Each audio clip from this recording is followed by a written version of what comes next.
We are back in our downtown studios at 8 South Tejon with Mayor Bach once again. I appreciate you being here. Let's jump right into it. We are talking about stormwater. That seems to be the hot topic right now. In your opinion, the conversation ongoing with stormwater, is it at a good point, or is there still much conversation that needs to be had? John, the El Paso County Commissioners brought over to City Council a proposed joint resolution to be signed by the council obligating Colorado Springs City Council to a track desired by the county commissioners toward, I believe, a tax increase. The commissioners didn't tell me that they were going to do that. They did not provide me with a copy of the resolution, nor did City Council. I received a copy through one of my managers who received a copy from a staffer over in City Hall. So, you know, disappointing way to receive that kind of very important documentation. And since then, I've had conversations with council. I made a statement before the last council formal session. And just yesterday, I met with two of the councilors, and we talked about this matter. Stormwater is a very important, in fact, critical issue. Colorado Springs owns about 76% of all the stormwater issues in this drainage basin. So we are by far the major stakeholder in stormwater. So we must take it seriously. Concurrently, I think we have to be very careful how we go about implementing stormwater improvements. We certainly need to control our destiny and not abdicate or delegate our authority to some third party, whether it's the county or some new bureaucracy that's I'm hearing is being proposed, which will grow the size of government. The first step for us is we are spending $28 million this year on stormwater improvements. Between our municipal government and Colorado Springs Utilities, we are investing over $28 million in stormwater improvements. That is significant. Now, I don't know what the county's spending, if anything, or the other jurisdictions in the basin, but we are not standing by idly. We are moving forward with the most critical drainage projects. An example of that is the Mirage Channel up in Briargate, you may have heard about, where came dangerously close to undermining some townhomes there.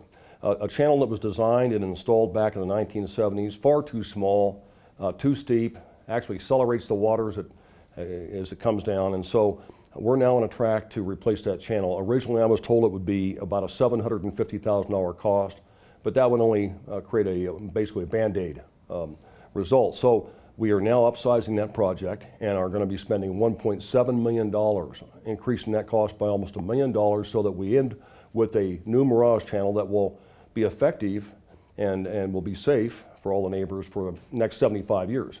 So that's just one example of what we're working on. So I want everyone to know that we are, in the city government, pressing forward with the most urgent stormwater requirements. Now, concurrently, you know, there was this regional stormwater task force that was organized by the city council and the county commissioners some time ago. I was not a party to that, but I did receive a final report from that group.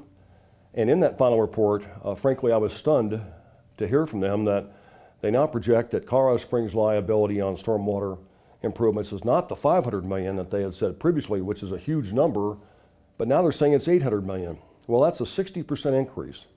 And that may very well be the case, but I think we need to get a second opinion. And so we are in the city proceeding to issue an RFP to hire an outside consultant, an engineering firm with expertise, with no potential conflict of interest, a dispassionate observer to tell us or to verify to us what is the scope of our stormwater improvement needs and what should be the priorities. I appreciate the work of the task force. These were volunteers, and they did yeoman's work, and so I thank them for that. Now it's time to move to the next phase, which is for us to verify how serious is this and how's the best way to go about it. So that's our next step in terms of the future. Concurrently, we are continuing in the municipal government to look for efficiencies everywhere we can within our existing approved budget. As you know, I've asked City Council repeatedly to ask Colorado Springs Utilities to do the same. I don't believe that has happened. We are joint stakeholders in stormwater. That is the municipal government and Colorado Springs Utilities. So we need to work together. And lastly, I would say stormwater is a regional issue, even though we have 76% of the challenge. And so it's important that we work closely with the county and the other municipalities in sequencing of projects and where we can in joint construction.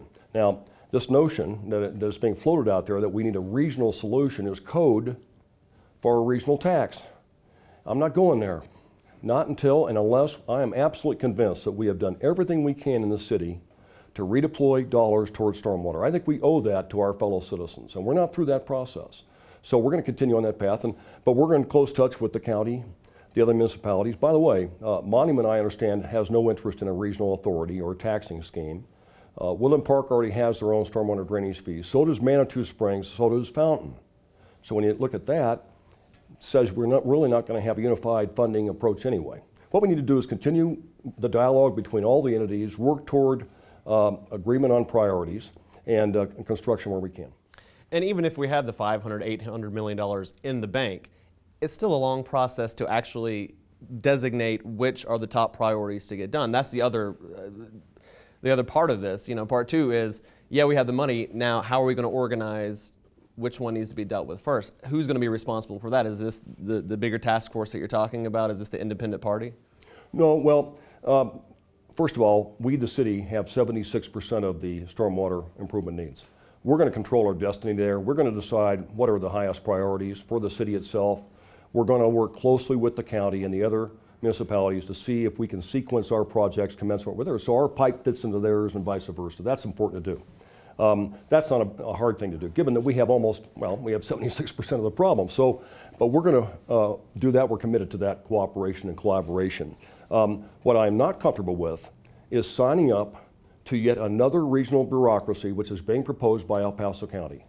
They either want to have another PPRTA, or they want the Fountain Valley Watershed to be the entity that collects a new tax and controls and manages the spending. Well, we own 76% of the problem. Is it really appropriate for the city of Colorado Springs to delegate or abdicate our responsibility as well as our authority? So it's just a matter of working through all that. And I'm very comfortable that once we get past the election season here, and this is being whipped into an issue that's not really as big as it appears by folks who are trying to get elected and some special interests behind them. So we're on a track. We're going to keep moving here, and we're going to keep the public informed.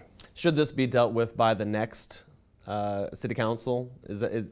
Because that's going to be kind of the long term, the next 2 years, is that something you feel should be done by them and not the current council? Well, I've said that. Certainly the current council has a perspective that's important, and they've expressed it. The next council is going to have to live with stormwater for at least 4 years, if not maybe 8 for some of them. We'll still have some of the current city councilors on the new council. At the very least, we'll have Jan Martin, Merv Bennett, and Val Snyder, if not others, that are running for re-election. So, but I think the next council has the right to weigh in on this. This is such an important matter. And I believe that we can understand by the July, I hope, I'm targeting end of July, to understand the second opinion that we're going to gather on what is the scope of our priorities and how do we go forward on that, and then how do we also fund all this. Again, we need to find every dollar we can within our existing budgets. This is an era when we have to rethink everything we're doing. Look what's happening in Washington, D.C. on sequestration. Although it's very disruptive, they're only talking about cutting their budget by what, 2.9%? You know, we're looking at cutting some budgets by 50% if we have to, in some areas that are not critical. It's not pleasant, don't want to have to do it, but it is healthy, I think, to be looking at every penny we're spending and deciding, is that the right way to spend it, or could we redeploy that for stormwater? We need to get through that process, and it's not a one-day conversation. Yesterday, the stock market closed at its highest it's been in well, forever. Does that mean that the economic development in Colorado Springs, is that encouraging as you're trying to bring businesses to this area? Well, it's always helpful to have a vibrant stock market. Unfortunately, I don't think that reflects the reality of everyday life.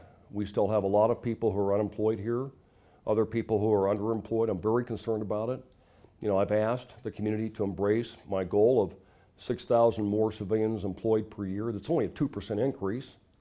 You know, one of the print magazines said my jobs goal was laughable. A 2% increase in civilians employed per year is laughable? I don't think so. I'm hoping that the Colorado Springs Regional Leadership Group, the Business Alliance, as they call themselves, will take the lead in terms of economic development, and that we can achieve or surpass that. So the stock market gains are obviously positive. I don't think it directly translates to the improved economy we need here. How is the development? What is your office doing to encourage getting business, getting the economic force to raise here? The most important thing the city of Colorado Springs can do is become the most business and citizen-friendly municipality in the country. And what do I mean by that? It means we're more responsive. We turn around requests for information, requests for approvals faster than we have. We do it courteously, with a smile. We treat people like our best customer, like our employer, which the community is our employer as well. And we move away from what I view as a regulatory agency mindset that is typical for government into more of a customer-driven service organization. So if we can be a city that is really business-friendly, you can get things done here, we'll expedite your request for approvals. We're still going to uphold the law and our codes, although we're going to have some flexibility where appropriate. I think that's the best thing we can do. The other item I'm working on is trying to encourage the private sector. I'm meeting with leaders of the Business Alliance here, I believe, next week on several matters. And I'm going to encourage them once again to take the lead in an economic development strategy. We need to rethink what we want to become as a community. I don't see us recovering broad-based manufacturing here. It'd be wonderful if we could, but I just don't see that for a lot of reasons. So if we accept that, that's one point. Secondly, we are an aging community. This is a retirement mecca. Let's embrace that. Let's find companies that provide products and services to retirees, see if we can get them to grow here. And so I think we have to refocus our priorities in terms of economic development. I'm hoping the Business Alliance will take the lead. And as always, the topic of council pay comes up as April approaches and some other ballot measures. We've kind of gone back and forth. Is this still something you see as kind of being rushed at the last minute? Well, the next election is April 2nd. We're less than a month away from that. It's important that everyone vote. It's a mail-in ballot. It's an easy thing to do. If we really want the best city government, everybody needs to vote. I can't overemphasize that. You included, I hope, if you're registered, I hope. So, because I know you're new to town. Anyway, on the April ballot, in addition to electing 6 district city councilors, there will be 2 other ballot initiatives. One will be increasing the council's pay from $6,250 per year to $48,000 a year. It's almost an 800% increase. It's not tied to anything. It's a random number. I pleaded with council not to do that. They brought that the last minute with some other ballot issues that fortunately they did not majority vote to put on the election. But it's a piecemeal approach to changing the charter. It doesn't have any relationship to council's longer term role and responsibilities. I believe we need to reinvent city council to be more efficient, more effective, and more satisfying for the participants. Once we understand that role, they've already relinquished the Memorial Health System responsibility to University of Colorado Health. Colorado Springs Utilities, I hope council will move toward a professional advisory board there, which would further change council's role, hopefully enabling it to get to the higher level with me to deal with the long-term future of our city. In any event, I'm urging my fellow citizens to vote no on this huge salary increase until we can have that discussion in the context of the overall role of council. And by the way, and I've asked several times without an answer, how are we going to pay for it? It's at least $560,000 a year. That's just for the salaries. That does not take into account that these councilors would then be eligible for full benefits, just like full-time city employees. By the way, councilors can still hold other jobs. They're not required to just work for the city, and yet they're getting full pay there and benefits. And also, they'll be eligible for guaranteed pensions as our city employees now. Now, initially, Colorado Springs Utilities would pick up half of that cost, but that's still $250,000 or more, $280,000 to the general fund. That's 3 or 4 police officers. And ultimately, the initiative says that if at any time council is no longer the board of directors for utilities, then automatically the general fund, which I manage, will pick up the total. So that's $560,000 plus a lot more in terms of benefits and retirement. What services does council want me to cut to pay for that? I'm sorry to put it in that kind of harsh term, but we don't have extra money sitting around. So we need to really think this through. I do believe in concept, John, that our councilors should be paid fairly. We want the best people to apply for council and to serve the community. I don't think we've looked at best-in-class cities, successful cities elsewhere with our form of government. And you know, I think when the voters overwhelmingly passed this new strong mayor form of government, I don't think they were intending that city council would balloon its expenses. They've already doubled their budget this year over last year, doubled it. And if this ballot initiative passes, it'll go up exponentially more. And now I'm hearing they want to add more staff next year. So we need to decide as a community on this, and I trust the voters to make a good decision. On the second ballot initiative, which is TOPS, the Trails and Open Space Sales Tax that we approved years ago, we're asking for permission to use slightly more of the sales tax receipts for maintenance and slightly less for acquisition of more open space. And the reason is we don't have enough money to take care of what we already own. And frankly, Colorado Springs Utilities continues to raise our water rates to water our parks. As of next August, we will have incurred a 27% water price increase to water our parks from our own utilities, which we own, our utility. We pay by far the highest water rate for any municipality in the Front Range in watering our parks. But that's the fact. Utilities has the ability to do that. City councils approve that. So, you know, that's a cost that we didn't anticipate. So I hope people will vote for this TOPS initiative. I think it's the right thing to do. I have said, and I'm going to send the Trails and Open Space Coalition a letter this week, and I've said publicly that if this ballot initiative passes and we get more money for maintenance from the TOPS sales tax, you know, I'm just going to promise that as long as I'm mayor that we are not going to reduce the general fund contribution for parks at the same time unless we have an emergency. To do so would be unethical. You know, if we get a big fire, if we get a big flood, all bets are off. But in fairness, people voted for TOPS specifically to acquire park and open space with some maintenance. So I think it's important to make that statement, and I will do that this week. Yeah, because the critics were saying that this money is to be used in lieu of the general fund, but you're saying that's not the case. Not at all. We need the extra money. If the TOPS initiative does not pass, we are going to have to take steps to reduce our parks budget. I don't know yet whether that means closing some parks, closing part of some parks. I don't know yet. We're still working on that. The only alternative would be to take money out of our reserves, and one councilor has already promised that we will do that. Well, how can you take one-time money out of your savings account for an ongoing expense? It's kind of like what we did in the Front Range Express.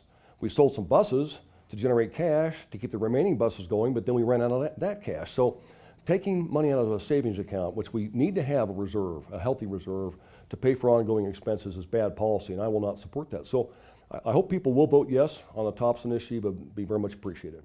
Let's cycle back to kind of evolving the city council.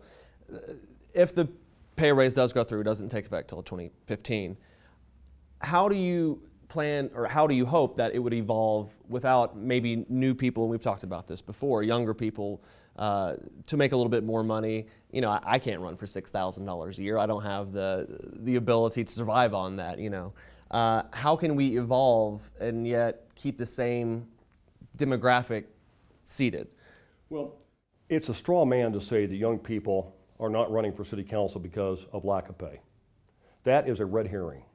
County commissioners are paid $87,500 a year. And I haven't known of one younger person who's run for county commissioner. Sorry, I mean, there's a full-time, well-paid job. I wish you'd try it. You know, you'd be a great public. Yeah, I haven't been here long enough. We're working, yeah. Maybe later for you, but so certainly we should look at pay for council as part of the overall solution on reinventing city council. City council should be delegating a lot more than it does. If you look at the state legislature, they have committees. If you're a senator or a member of the House there, you're in various committees and you take public testimony. And then you come back to the full Senate, let's say, and you have a debate, and you are on that committee and you say, here's what we learned in the committee hearings.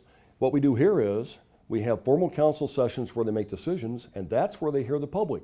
And so there can be hours and hours of public comment. And it runs into the evening, and people get tired. And they're maybe not as focused as they were earlier in the day. And you see that on television, you say, there's no way I would ever do that. Go through the brain damage. It is unnecessary. It simply takes a change in council rules. I hope this new council will coalesce around the idea of forming some committees to hear public testimony, so when it comes to the formal decision making, that can be expedited, so that city council becomes truly a board of directors, spends 2 to 4 hours in a meeting as opposed to 8 or 12. Secondly, I think we should have some evening meetings, and that's been kind of brushed aside by some of the old-time councilors still around, saying we tried that, it didn't work. Really? Let's try it again. World's changed. We've got better ways to communicate with people. I'm doing town halls at night. It's a great way to connect with people. So we want to have some evening council meetings. I'd like to see a Saturday morning meeting. See if you could go to a 2-hour council meeting twice a month or 3 hours, you might look at it. Yes, and at the same time, $62.50, in my opinion, is really not adequate. I don't know what the right number is yet, and we'll get to that. But $48,000 without any performance standards tied to it is not common sense. And you brought up an interesting point, because when you are talking at night with these town hall meetings, I went to the one on the west side, and it was a jam-packed town hall. I mean, people are getting up, they're getting to talk to the police chief, they're getting to talk to the fire department, they're getting to talk to you, asking you whatever question they want, And there is a lot of good conversation going back and forth. How successful do you think it's gone so far, and what is your hope for these town hall meetings in the future?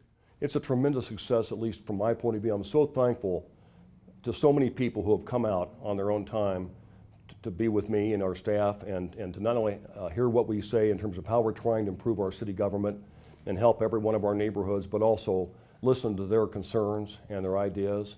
It's just a tremendous process.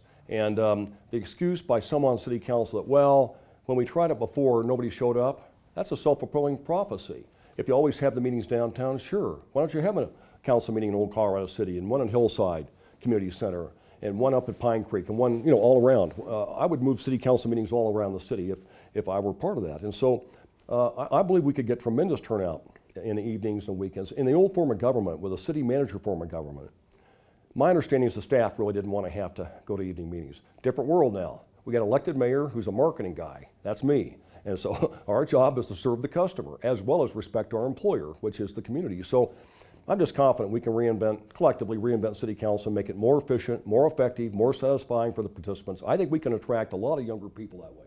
And we'll put a plug in real quick. Your next town hall meeting is Tuesday the 19th at the West Shriners Club, 6th South 33rd Street. That's going to happen from 6:30 to 8 o'clock, and you're hoping the same kind of thing. People will come out and tell you what they think.